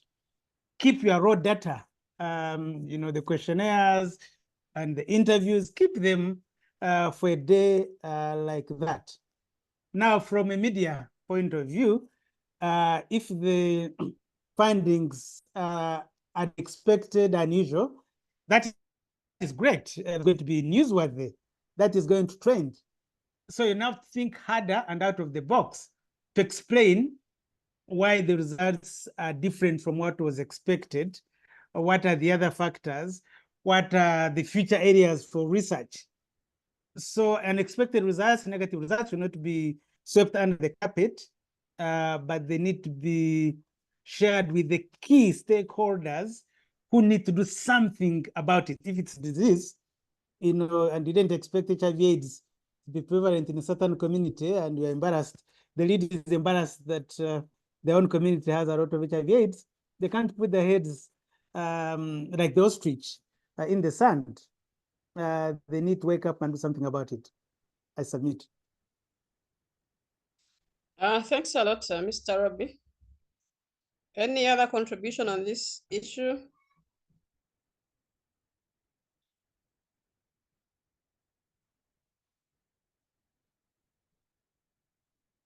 Yeah, thanks so much, our presenters for today. We're really blessed to have you. We can now have closing remarks from our coordinator, training and mentorship, Dr. Gad Ruzazandaruhutse.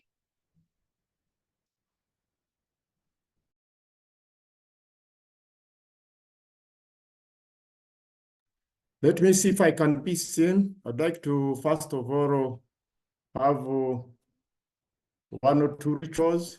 I was thinking about how I would show respect to the presenters, and I realized that I had my travel hat on, very close by. So I thought that these presenters deserve a standing ovation. And in our culture, removing a hat is also a sign of respect. So I am clapping my hands and I remove my hat in honor of today's presenters. I'd like to thank you. I'd like now to also take a moment to thank all those who have saved time out of their busy schedule, the participants, to attend this very important seminar. I'd like to express my gratitude to the presenters. I would like to start by thanking the presenter whom Comrade Rugendo called his young brother, and for him in return he called Comrade Rugendo Arinitwe his grandfather, Alex Taremwa. You've done very well. You've talked to us about the old and new school, something that makes us think about the Generation Z, the Generation X, especially that the Generation Z is asking everything new. I think there is a lot of talking, a lot of dialogue that is required. It is an honor and privilege to meet you.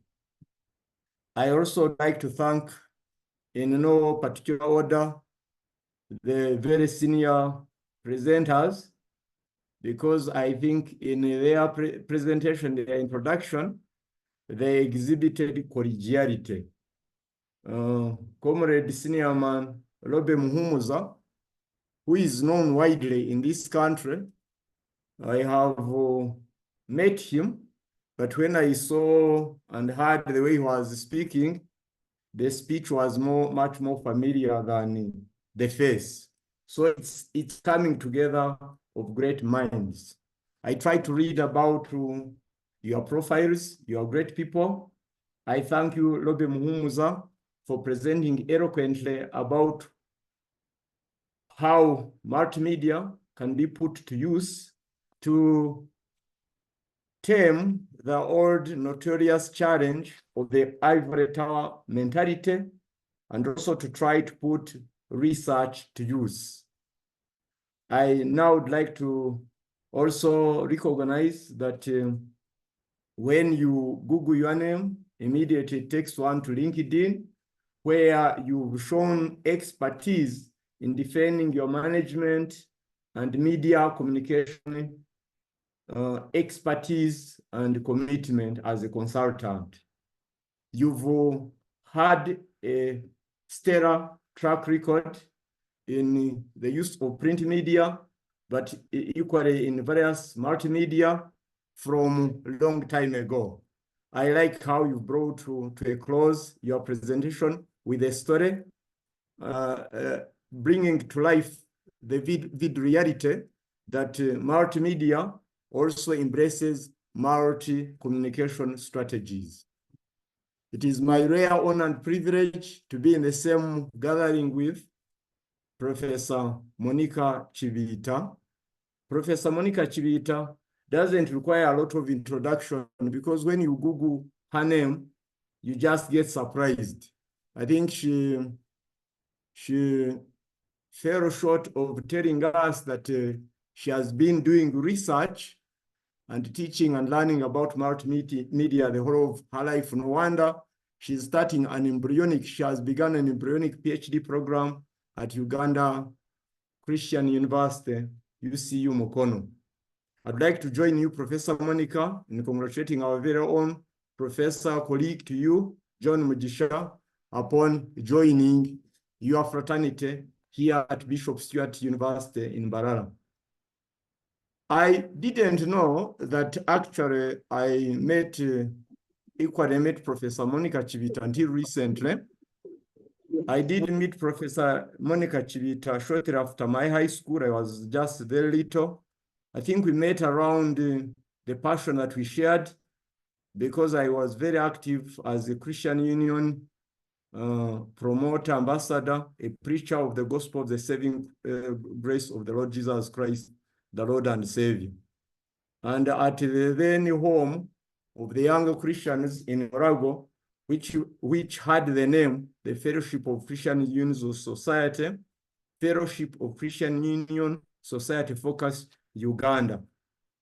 Then I somewhat later on got lost in the environs of rural Uganda, as well as traveling a bit, traveling in pursuit of collaborations, knowledge, and it is a privilege and honor that we are now back to continue from where we stopped. When one listens to these great people speak, then they start imagining that also their greatness is rubbing on the right side of one's shoulder. Isn't it that NEMRA fraternity is great to have such a people amidst us? On her own, Professor Monica Chibita is a high-profile academic, administrator, professional, and as well as deputy chair, NEMRA board.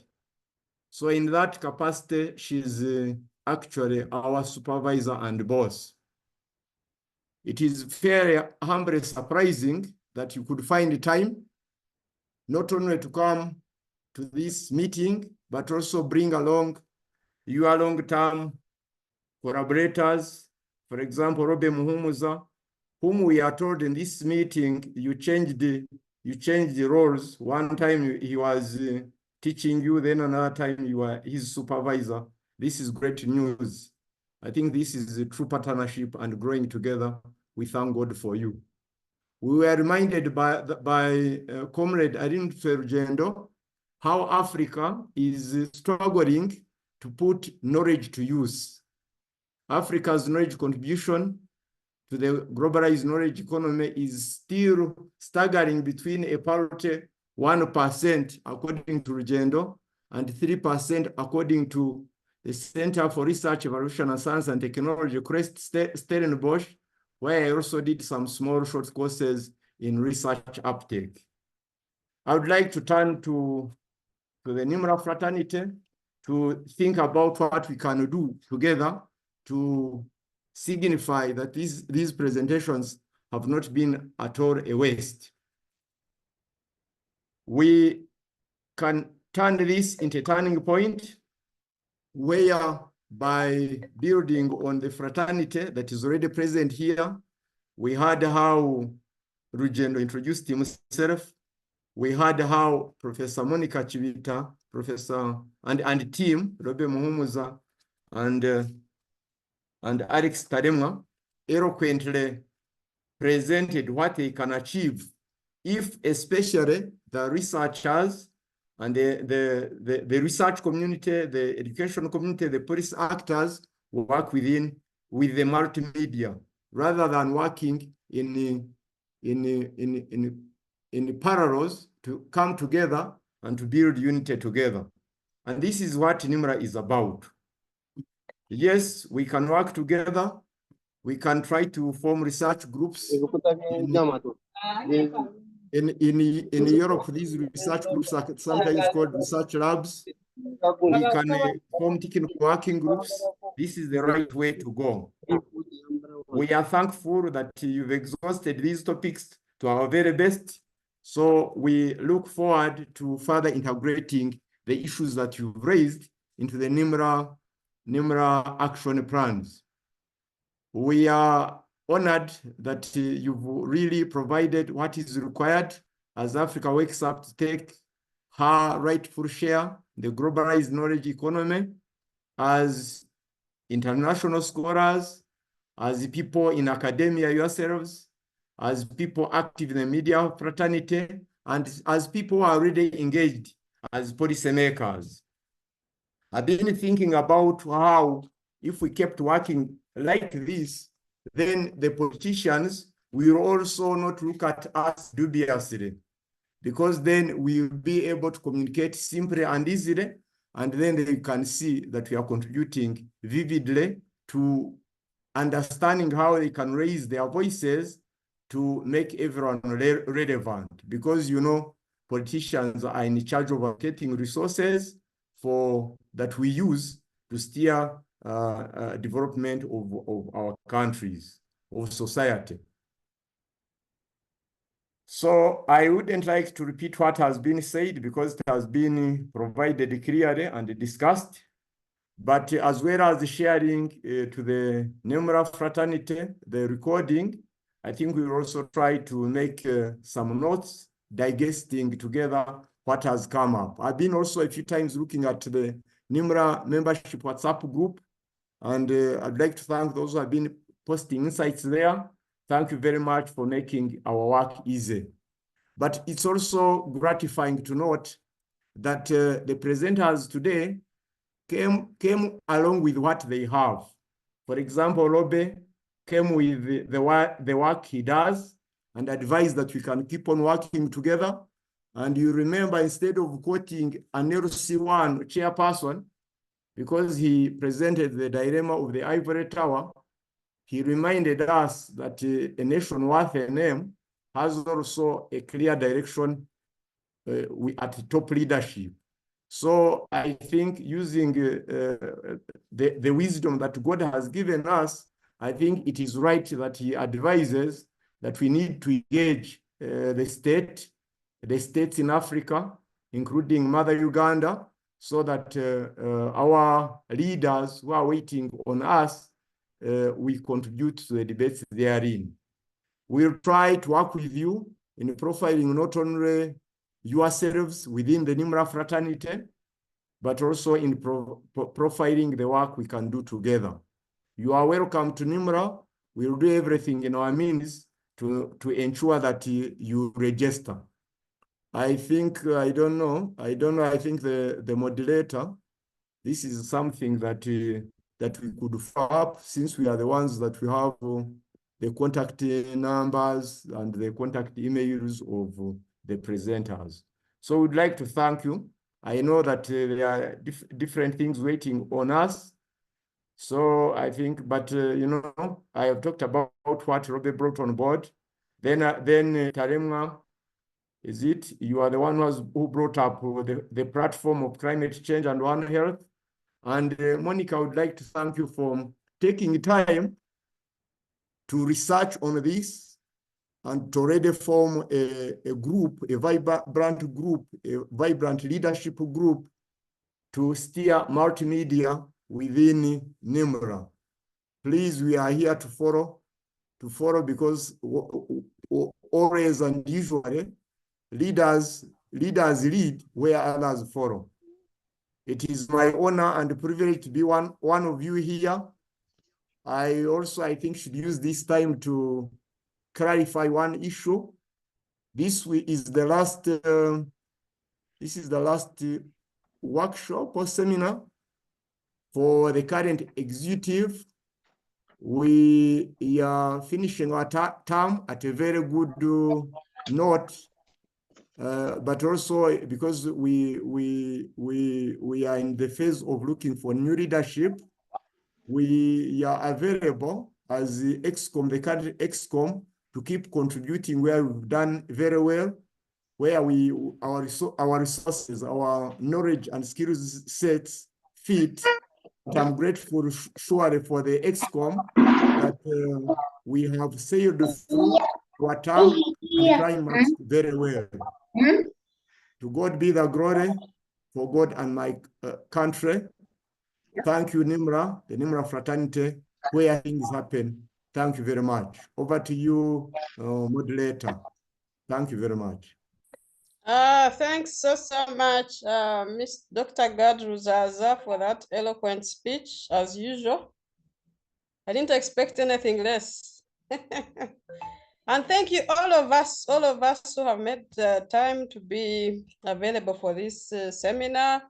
Thanks so much to our presenters. I can't say more after our coordinator has talked. Wishing you a blessed weekend.